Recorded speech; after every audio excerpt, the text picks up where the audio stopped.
এবার চলে যাব বিধায়ক আর জেলা পরিষদ সদস্য, তৃণমূল বিধায়ক তৃণমূল জেলা পরিষদ সদস্য দ্বন্দ্ব চরমে উঠেছে।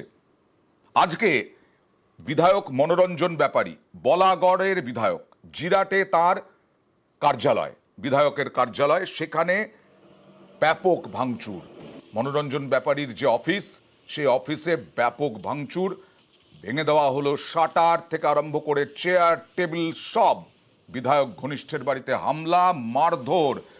চম্পা মুখার্জি এবং মুখোপাধ্যায় এবং তার স্বামী, তার বাড়িতে ব্যাপক ভাঙচুর এবং অভিযোগ উঠছে রুনা খাতুনের বিরুদ্ধে, রুনা খাতুন এবং তার স্বামীর বিরুদ্ধে, জেলা পরিষদ সদস্যের বিরুদ্ধে। কথা বলবো প্রতিনিধি রানার সঙ্গে। রানা, এরকম চরমে উঠে গেল মনোরঞ্জন আর রুনার দ্বন্দ্ব, কি বলছে জেলা নেতৃত্ব? হ্যাঁ অয়ন্দা, দেখো এই যে চরম বিবাদ, এই নিয়ে কিন্তু জেলা নেতৃত্ব কিন্তু মুখে কুলু পেটেছে। জেলা নেতৃত্বের সাথে ফোনে যোগাযোগ করেছিলাম।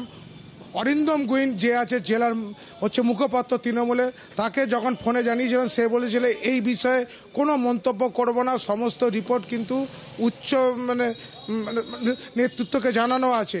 কিন্তু পাশাপাশি জানিয়ে রাখি, এই যে বিবাদ কিন্তু আজকের নয়, এটা কিন্তু 2017 সাল থেকে কিন্তু আস্তে আস্তে হয়ে আসছে, যেটা নিয়ে ইতিমধ্যে বিরোধীরা বিজেপি কিন্তু সরবত শুরু করেছে। তোমাকে জানিয়ে রাখি অয়ন্দা, সকালে একটি পোস্টার ঘিরে চাঞ্চল্য, সেখানে বলাগড় বিজেপির পক্ষ থেকে দাবি তোলা হয়েছে যে যখন বিধায়কের সঙ্গে এই তিনি ভয়ে আসছেন না, তখন কোনো এলাকার উন্নয়ন হবে না, সমস্ত উন্নয়ন বিঘ্নিত হবে।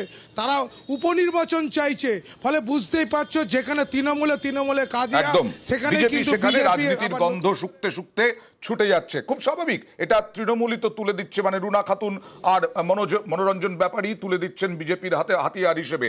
আর শুধু এই যে বলছিলাম, তৃণমূল পঞ্চায়েত সদস্যেরও বাড়ি ভাঙচুর। তিনি হচ্ছেন চম্পা মুখোপাধ্যায়, তিনি এবং তার স্বামী কি বলছেন দেখুন। লাঠি মেরে তালাটা গ্রিলের মধ্যে আটকানো, সেই অবস্থাতে ভেঙে আর কি, ভেঙে ঢুকলো। প্রথমে ঢুকলো হচ্ছে রুনা খাতুন, উনি ঢুকে এঘর ওঘর খুঁজছে, সুরজিৎ বলে এঘর ওঘর খুঁজছে, এখানে নিচে ফেলে ওকে মারছে। একটা দুটো মানুষ তো নয়, এসেছে তো তারা তো একদম দস্যু বাহিনীর মতো এক দল বেঁধে। আমার জানার ইচ্ছা যে এইটা ও কিসের জন্য করলো, যার কাছে আমি সিকিউর বেশি, আমি যার কাছে গিয়ে আর্জি জানাবো, সেই আমার বাড়িতে আসছে দস্যুদের সঙ্গে। আমি যাইনি, কারণ আমি রাতবেলায় আমি নিজেকে আনসিওর ভাবছিলাম, কারণ ওই যেভাবে কথাটা আমায় বলে গেছে, তুই বেরোলে তোকে মেরে দেবো। দেখুন, আমি একটা জিনিস বারবার বলতে পারি, বিধায়ক ভালো হোক খারাপ হোক, কিন্তু বিধায়ক একটা কথা বলেছে, উনি কিছু গুন্ডা বাহিনী নিয়ে ঘোরে, তার তো প্রমাণ হয়ে গেল।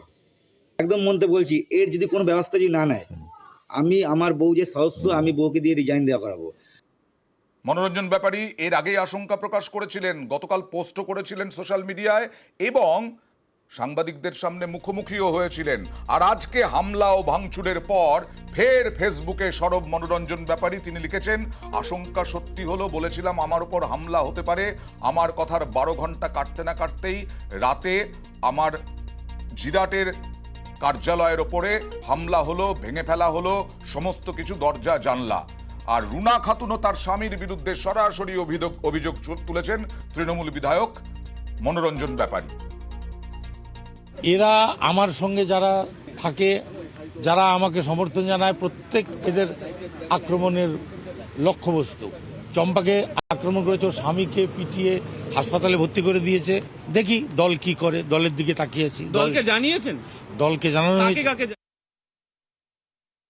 সমস্ত ধরনের দুর্নীতির পিছনে এরা স্বামী স্ত্রী দুইজন এবং এদের একটা টিম আছে, তারা সেটা বালি মাফিয়া, গাঁজা আসে খামারগাছি ঘাট থেকে, সেখান থেকে টাকা তোলে তারা, তারপরে জুয়ার বোর্ড চালায়, বালি বন্ধ করতে হয়েছে। তাতে যাদের আর্থিক দিক থেকে ক্ষতির সামনে পড়তে হচ্ছে, তারা আমার বিরুদ্ধে খেপে গেছে এবং আমাকে বলাগড় ছাড়া করতে চাইছে। আর রুনা খাতুনের বিরুদ্ধে হামলার অভিযোগ করলেন, কি বলছেন এই হামলা নিয়ে রুনা খাতুন? তিনি কি অভিযোগ স্বীকার করছেন? উনি আমার ব্যক্তিগত চরিত্র খননের চেষ্টা করেছেন।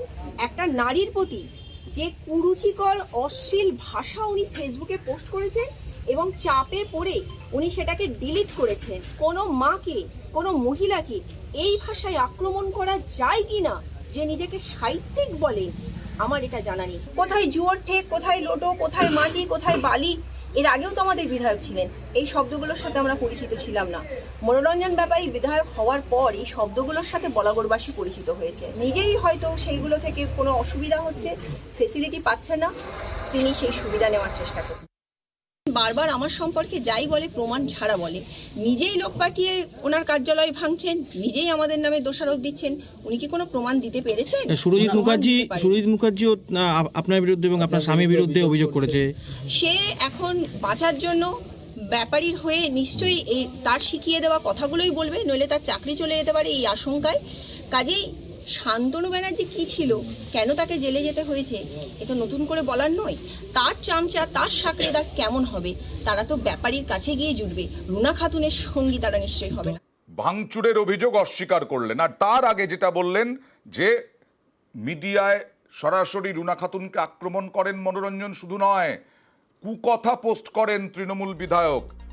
আমরা দেখাতে পারছি না সেই সমস্ত শব্দগুলো, দেখানো যায় না টেলিভিশনের চ্যানেলে, আর সেই শব্দগুলো নিয়েই এই রুনা খাতুন নিন্দা করলেন মনোরঞ্জন ব্যাপারীর।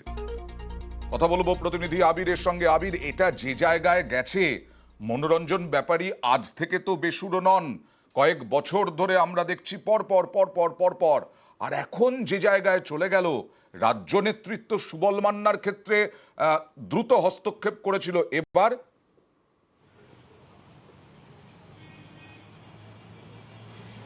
দেখো, জেলা নেতৃত্বের সাথে মনোরঞ্জন ব্যাপারীর তিক্ততা দীর্ঘ কয়েক বছর ধরে। তিনি বলাগড় আসন থেকে জিতে আসার পর তার ভূমিকা নিয়ে একাংশ জেলা নেতৃত্বের একাংশ যেমন ক্ষোভ প্রকাশ করেছিলেন, তেমনি কয়েকজনের নাম, যেহেতু এখন সরাসরি তিনি রুনা এবং রুনার স্বামীর বিরুদ্ধে অভিযোগ করছেন, এছাড়া বেশ কয়েকজনের নাম নিয়ে তিনি অভিযোগ করেছেন। এর আগে বিভিন্ন সময় জেলা নেতৃত্বের সঙ্গে বৈঠকের ক্ষেত্রে বা মনোরঞ্জন ব্যাপারীকেও বিভিন্নভাবে দলের শীর্ষ নেতৃত্বের তরফ থেকে তার যে ভূমিকা এবং তিনি যে অভিযোগগুলো করছিলেন তার ভিত্তিতে যে কথা বলা হচ্ছে সেই সংক্রান্ত জানানো হয়েছিল। তবে আজকে বলা ভুল, গতকাল থেকে যে পরিস্থিতি যে তৈরি হয়েছে তার পরিপ্রেক্ষিতে ইতিমধ্যে জেলা নেতৃত্বের তরফ থেকে একটা রিপোর্ট রাজ্য নেতৃত্বের কাছে পাঠানো হয়েছে। যদিও মনোরঞ্জন ব্যাপারীর বক্তব্য যে পার্টির শীর্ষ নেতারা তার সঙ্গে রয়েছেন, তিনি দুর্নীতির বিরুদ্ধে প্রতিবাদ করছেন এবং তার বক্তব্য প্রশাসন এবং এক্ষেত্রে গিয়ে তিনি আজকে ক্যামেরার সামনেও বলেছেন, সেটা হচ্ছে হুগলি জেলা পুলিশ এবং স্থানীয় থানার ওসি, তারা দুজনও তাকে সাহায্য করছেন, তিনি দুর্নীতির বিরুদ্ধে প্রতিবাদ করছেন বলে। তবে যেভাবে একে অপরের বিরুদ্ধে তোপ দাগছেন, যে ভাষা, যে শব্দ ব্যবহার করে তোপ দাগছেন, তাতে হুগলি লোকসভা কেন্দ্রের মধ্যে এবং যেহেতু বলাগড় গুরুত্বপূর্ণ একটি বিধানসভা কেন্দ্র, সেখানে এই নিয়ে রীতিমতো চর্চা শুরু হয়ে গিয়েছে। ফলে পার্টি নেতৃত্বের কাছ থেকে যেটা খবর পাওয়া যাচ্ছে, তারা গোটা বিষয়টা নিয়ে মনোরঞ্জন ব্যাপারীর ক্ষেত্রে যেমন তারা সাবধান করবেন, একই রকমভাবে যাদের বিরুদ্ধে তিনি অভিযোগ করছেন, কেন তাদের বিরুদ্ধে অভিযোগ উঠছে, তাদের ভূমিকা কি, সেই বিষয় নিয়ে পার্টির তরফ থেকে খোঁজ নেওয়া হবে।